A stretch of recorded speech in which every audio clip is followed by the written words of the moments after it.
दरम्यान वरळीतील अपघातानंतर आदित्य ठाकरे यांनी वरळी पोलीस ठाण्याला भेट देत मृत महिलेच्या पतीची चर्चा केली।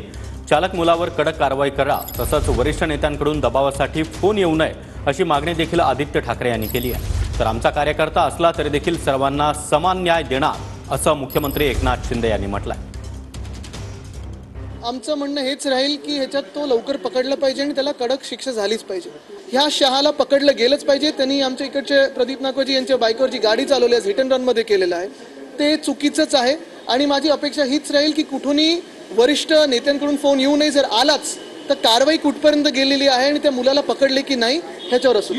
विरोधी पक्षाकडे काही दुसरं काम नाही आहे। त्यामुळे पहिली गोष्ट तर असं समजण्याचं कारणच नाही की या घटनेमध्ये कोण कुणाला पाठीशी घाले। जरी तो कार्यकर्ता शिवसेना पक्षाचा असला तरीसुद्धा सर्वांना समान न्याय लागू करण्याचं काम आपले सरकार, या राज्यामध्ये सर्वसामान्य माणसाचं सरकार आहे आणि या राज्यामध्ये सर्वांना समान न्याय देण्याची भूमिका सरकार।